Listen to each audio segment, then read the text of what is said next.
Assalamualaikum warahmatullahi wabarakatuh. Perkenalkan, saya Euswangsi, NIM 211020118. Judul tesis saya yaitu pengembangan bahan ajar berbantuan media konstruktif software menggunakan problem-based learning untuk meningkatkan kemampuan berpikir kritis matematis dan mathematical habits of mind peserta didik SMP.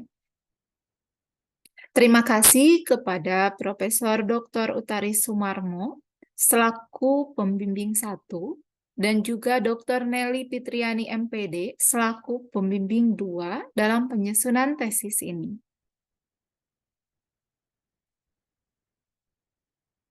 Daftar isi dalam tesis ada 5 bab. Yang pertama, bab 1 yaitu pendahuluan, bab 2 kajian pustaka, bab 3 prosedur penelitian, bab 4 hasil dan pembahasan, bab 5 penutup. Bab 1 pendahuluan. Penelitian ini dilatar belakangi oleh pertama, rendahnya nilai kemampuan berpikir kritis dan mathematical habits of mind peserta didik. Yang kedua, kurangnya motivasi peserta didik untuk belajar matematika. Yang ketiga, kesulitan peserta didik dalam memahami konsep bangun ruang sisi datar. Dan yang terakhir, kesulitan guru dalam menemukan media pembelajaran yang tepat untuk materi bangun ruang sisi datar. Rumusan masalah dari penelitian ini yang pertama, bagaimana cara membuat bahan ajar berbantuan media konstruktif software menggunakan problem-based learning atau pembelajaran berbasis masalah. Yang kedua, bagaimana respon guru dan peserta didik terhadap bahan ajar yang dikembangkan. Yang ketiga, kendala apa yang ditemui ketika pengembangan bahan ajar. Yang keempat, adakah peningkatan kemampuan berpikir kritis antara kelas kontrol dan kelas eksperimen. Yang kelima, adakah peningkatan mathematical habits of mind peserta didik antara kelas kontrol dan kelas eksperimen. Tujuan penelitian yang pertama, mengembangkan bahan ajar berbantuan media konstruktif software menggunakan problem-based learning. Yang kedua, bahan ajar berbantuan media konstruktif software menggunakan problem-based learning. Yang ketiga, untuk mengetahui kendala selama pembuatan bahan ajar atau pengembangan bahan ajar. Yang keempat, untuk mengetahui adakah peningkatan kemampuan berpikir kritis dan mathematical habits of mind antara kelas eksperimen dan kelas kontrol. Definisi operasional dari judul ini, yang pertama, ada berpikir kritis, yaitu proses sistematis yang memungkinkan seseorang untuk merumuskan dan mengevaluasi keyakinan dan pendapatnya secara logis dan dapat dipertanggungjawabkan. Yang kedua, mathematical habits of mind, yaitu suatu kebiasaan berpikir yang dilakukan seseorang untuk menghadapi permasalahan matematis. Problem-based learning, yaitu mode pembelajaran yang dirancang agar peserta didik mendapatkan pengetahuan penting yang membuat mereka mahir dalam memecahkan masalah pembelajaran baik secara individu maupun secara kelompok. Nah, yang utama yaitu bahan ajar. Bahan ajar merupakan materi atau kumpulan materi yang disusun secara sistematis dalam membantu pendidik dan peserta didik dalam kegiatan pembelajaran. Kajian teoritis di bab 2, yang pertama ada bahan ajar. Bahan ajar menurut Juliana dan kawan-kawan, bahan ajar dapat dijadikan alat untuk membantu belajar peserta didik menguasai dan mencapai tujuan pembelajaran. Bahan ajar juga dijadikan sebagai panduan dalam proses pembelajaran. Kemudian, menurut Prayogi dan kawan-kawan, bahwa bahan ajar sangat diperlukan dalam membantu memudahkan guru dan peserta didik dalam proses pembelajaran. Yang kedua, problem-based learning. Menurut Dutch dalam Gunantara dan kawan-kawan tahun 2014, yaitu metode instruksional yang menantang peserta didik agar belajar bekerja sama dalam kelompok untuk mencari solusi bagi masalah yang nyata.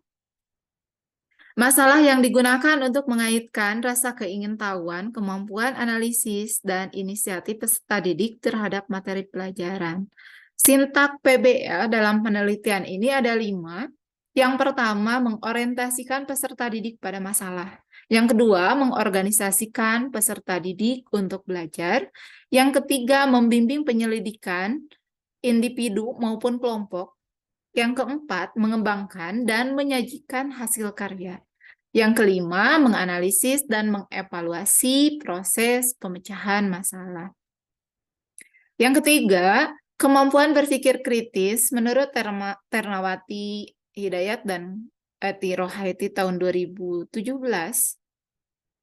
Kemampuan berpikir kritis sangat penting untuk dimiliki oleh peserta didik. Hal tersebut dikarenakan bahwa berpikir kritis adalah sebuah proses menarik kesimpulan tentang apa yang harus kita yakini dan tindakan apa yang harus kita ambil. Nah, kemampuan berpikir kritis matematis berarti peserta didik kritis terhadap permasalahan matematis dalam pembelajarannya. Mathematical Habits of Mind, menurut Arthur L. Costa, yaitu kecenderungan seseorang berlaku atau berpikir cerdas yang dapat mendatangkan kesuksesan dalam belajar, seperti menentukan solusi dari sebuah permasalahan yang tidak mudah diselesaikan. Kebiasaan ini muncul tidak langsung, tetapi terjadinya dalam jangka panjang. Jadi tidak langsung terbiasa berpikir matematis, tapi peserta didik melalui proses pembelajaran yang sangat panjang sehingga terbentuk mathematical habits of mind. Yang kelima, construct to software. Ini adalah tools yang digunakan dalam membuat sebuah media, tidak memerlukan pengetahuan tentang pemrograman, tetapi caranya dengan melakukan drag and drop item yang kita kumpulkan, yang tersedia untuk materi disesuaikan dengan materi. Nah, Constructo juga memiliki interface yang sangat mirip dengan produk Microsoft Office. Nah, untuk hipotesis dari penelitian ini ada 2. Yang pertama, peningkatan kemampuan berpikir kritis matematik peserta didik SMP yang pembelajarannya menggunakan bahan ajar berbantuan media Constructo software lebih baik dengan menggunakan pembelajaran biasa. Yang kedua, peningkatan mathematical habits of mind peserta didik yang pembelajarannya menggunakan bahan ajar berbantuan media Constructo software lebih baik daripada yang menggunakan pembelajaran biasa. Bab 3, metode penelitian yang digunakan yaitu Research and Development atau R&D, model yang dikembangkan menurut Bob and Go. Ada 9 tahapan. Yang pertama, studi pendahuluan. Yang kedua, merancang produk. Yang ketiga, forum group discussion dan validasi, kemudian draft produk, kemudian dilanjutkan dengan uji coba terbatas. Jika ada masukan, apakah ada revisi? Jika ada revisi, dilakukan revisi, kemudian uji coba lebih luas. Jika tidak ada revisi, langsung diuji coba lebih luas. Jika ada masukan lagi, divalidasi kembali, kemudian ada revisi atau tidak. Jika ada revisi, uji coba lebih luas lagi. Jika tidak ada revisi, berarti produk sudah final, dilanjutkan untuk uji coba produk. Populasi, yaitu seluruh siswa kelas 8 SMP yang dilibatkan dalam penelitian ini. Sampelnya untuk uji coba terbatas dan uji coba produk dilaksanakan di SMP Negeri 3 Rancabali. Untuk uji coba luas di 2 sekolah, yaitu SMP 2 Rancabali dan SMP Negeri 1 Rancabali. Untuk hasil dan pembahasan, Ini untuk hasil penelitian pada pengembangan bahan ajar. Bahan ajar yang dikembangkan yaitu Constructor Software. Nah, di sini ada lembar kerja peserta didik dibantu dengan media Constructor Software. Untuk medianya, kita siapkan dulu item-item atau gambar-gambar yang akan digunakan seperti dalam di sini ada bentuk nyatanya coklat dan bentuknya ada yang muatan segitiga. Nah, ini diperkenalkan ke peserta didik bahwa ini adalah prisma segitiga.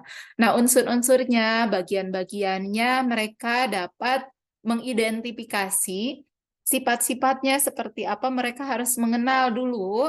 Nah, di sini mengenal bangun ruang prisma dan limas ditampilkan secara visual kepada peserta didik mengenai unsur-unsurnya, bagian-bagiannya nanti sehingga peserta didik mampu menghitung luas permukaannya serta volume. Nah, di sini ditampilkan ada unsurnya, alasnya, bagian atasnya, dan juga permukaan datarnya. Setelah hasil produk dibuat, divalidasi kepada ahli materi dan ahli ICT, diperoleh rata-rata 85%. Kesimpulan hasil dari penilaian ahli materi adalah sangat valid tanpa revisi. Interpretasinya sangat valid.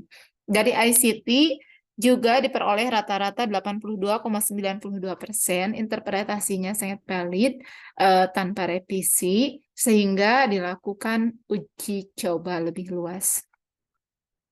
Nah, dalam uji coba, respon peserta didik dan guru terhadap bahan ajar diperoleh kesimpulan di sini dari hasilnya adalah positif, diperoleh dari wawancara dan juga hasil dari kepraktisan diperoleh rata-rata 83,56%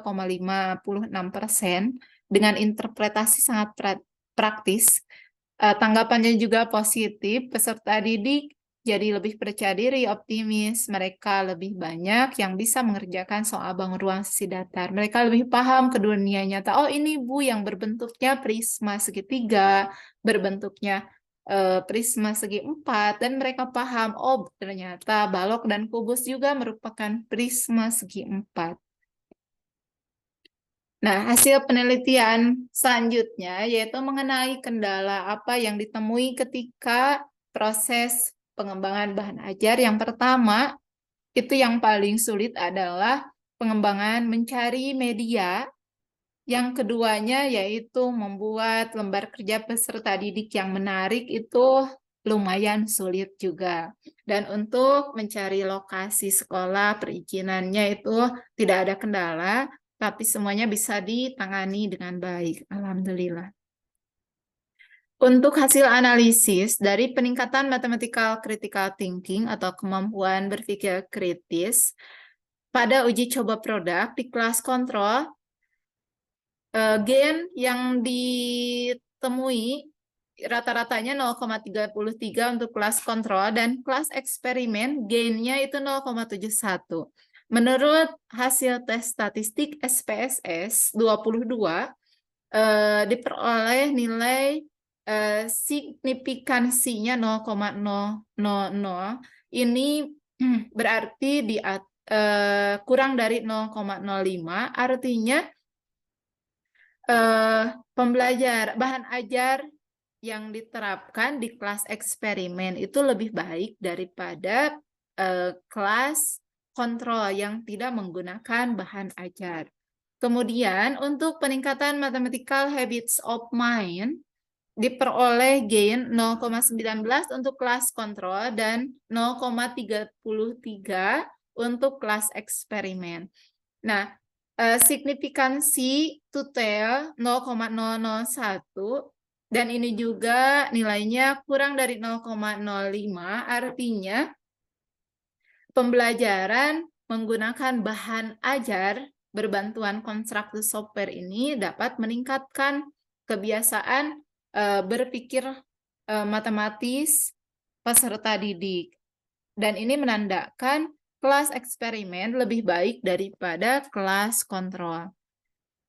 Untuk Kesimpulan, yang pertama, pengembangan bahan ajar berbantuan media konstruktif software menggunakan problem-based learning valid dan layak digunakan dalam proses pembelajaran. Yang kedua, respon guru dan peserta didik terhadap bahan ajar berbantuan media konstruktif software menggunakan problem-based learning adalah hasilnya positif, responnya positif, dan sangat praktis. Yang ketiga, kendala-kendala yang ditemui adalah perancangan media dan lembar kerja peserta didik. Yang keempat, kemampuan berpikir kritis matematis peserta didik pada kelas eksperimen lebih baik daripada kelas kontrol. Kemampuan mathematical habits of mind peserta didik pada kelas eksperimen lebih baik daripada kelas kontrol. Sarannya, bahan ajar berbantuan media konstruktif software dengan problem-based learning dapat digunakan untuk meningkatkan kemampuan berpikir kritis matematis peserta didik pada materi bangun ruang sesi datar. Dan mathematical habits of mind perlu dikembangkan lagi agar fitur bahan ajar lebih menarik dan bisa digunakan lebih baik lagi oleh khalayak pendidik dan juga peserta didik. Dalam melakukan penelitian diharuskan dapat menerima masukan-masukan dan respon agar pelaksanaan menjadi lebih baik. Yang ketiga, susunlah prosedur penelitian dengan sistematis agar tidak terjadi kendala dalam penelitian. Maksudnya tidak terlalu banyak kendala. Yang keempat, untuk kelas kontrol, kemampuan berpikir kritis matematis dan mathematical habits of mind masih perlu ditingkatkan agar lebih baik. Sekian pemaparan dari saya. Terima kasih. Assalamualaikum warahmatullahi wabarakatuh.